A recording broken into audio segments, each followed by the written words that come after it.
Welcome to another episode of China Update, where I provide you guys with the most up-to-date political, economic and geostrategic analysis on the world's number 2 economy. My name is Tony.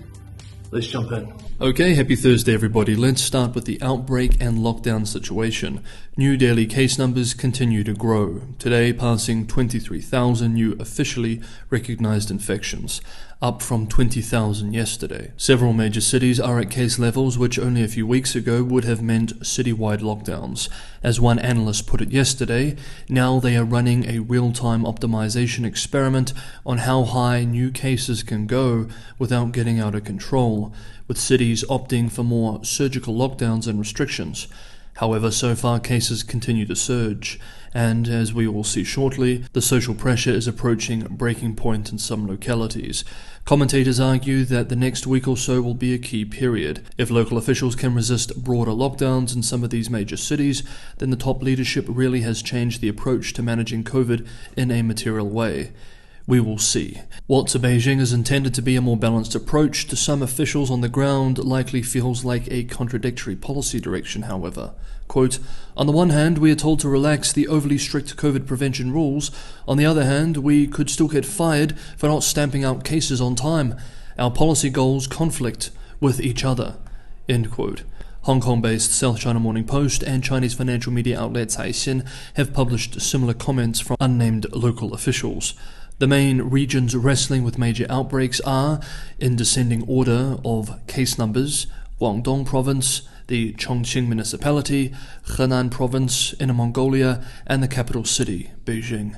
Guangzhou, population 19 million, is seeing one of the worst outbreaks since the Shanghai lockdowns earlier this year, with large parts of the central city locked down and thousands of new cases by the day.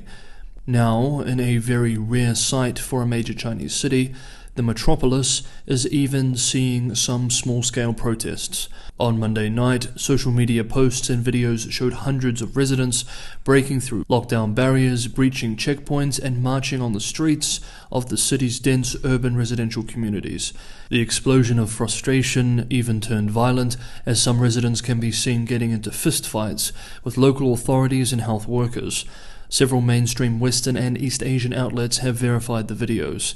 In one video, residents can be seen chanting, "No more testing," with some throwing debris at police. Others show protesters flipping police vehicles. It's believed that the explosion of discontent was sparked by a Monday announcement that a lockdown order covering nearly 2/3 of Guangzhou's Haizhou district would be extended until Wednesday night. The area is home to many poorer migrant laborers as well, who have complained of not being paid because they are unable to turn up for work, as they're in lockdown, as well as food shortages. Riot teams have been deployed to the area. This incident will no doubt be making some officials nervous, and not just in Guangzhou, but local authorities nevertheless have their directives. Quote, "The more arduous the task of epidemic prevention and control is, and the more complicated the situation is, the more we must keep a clear head and overcome paralysis and war weariness." End quote. Next up, the Chinese housing crisis. Yesterday we covered the poor official performance of the housing sector in October, data that already show record lows in the sector. Now we have alternative data sets for the market, and these numbers look even worse, showing that if Beijing wants to revive the industry, it really has its work cut out for it. According to data compiled by industry consultancy China Real Estate Information Corp, the 100 largest developers measured by sales value in the first 10 months of this year recorded a combined 555 billion RMB, approximately $76.7 billion in sales last month, down 28.4% year-on-year and 2.6% month-on-month. On average, larger developers did better than smaller players. We should note too that in the past, October has been a peak sales season, though not this year. The builder sales breakdown also contained a conspicuous trend. Despite a plunge across the board, the 3 top developers saw an explosion in sales, all up over 40% in the first 10 months of this year versus 2021.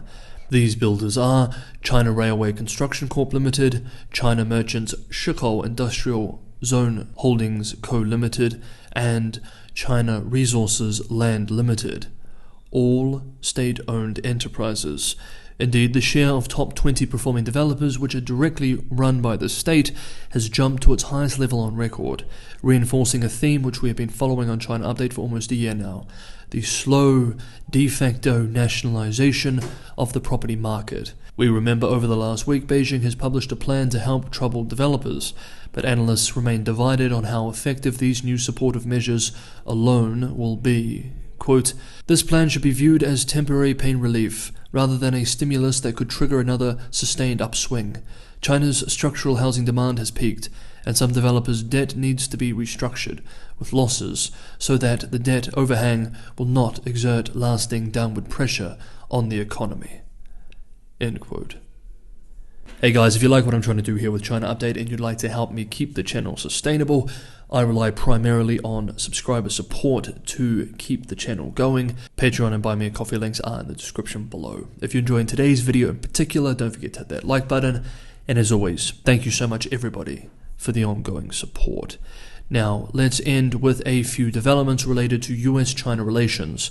Of course, earlier this week, General Secretary Xi Jinping and US President Biden met for the first time as heads of state. We covered the meeting on Tuesday, but today I wanted to add a few more observations from veteran China analyst Bill Bishop. Quote, "The Xi-Biden meeting was constructive, and it is better they meet than did not.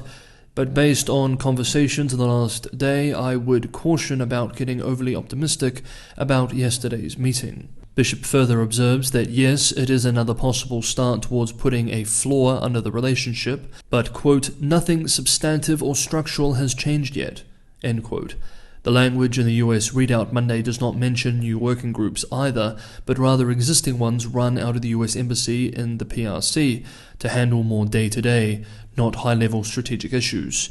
He points out too that in the wake of the Pelosi visit to Taiwan, the PRC had mostly stopped engaging in them.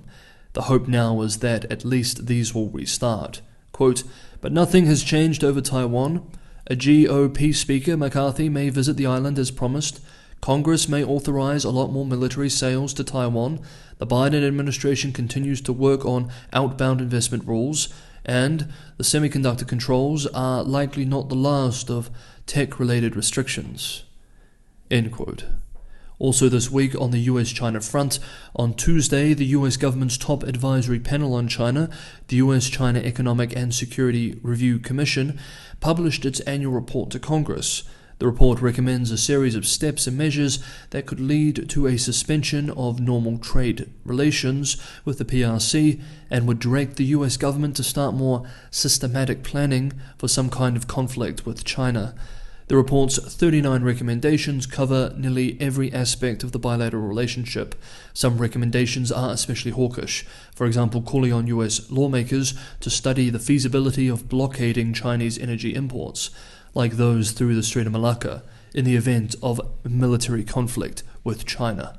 Quote, "Topics this year include CCP decision-making and Xi Jinping's centralization of authority, challenging China's trade practices, China's energy plans and practices, US supply chain vulnerabilities and resilience, China's cyber warfare and espionage capabilities, China's activities and influence in South and Central Asia, and a review of Taiwan, Hong Kong, economics, trade, security, political, and foreign affairs developments in 2022. End quote. Okay, that is today's episode of China Update. Thank you so much everybody for watching. I will see you all tomorrow.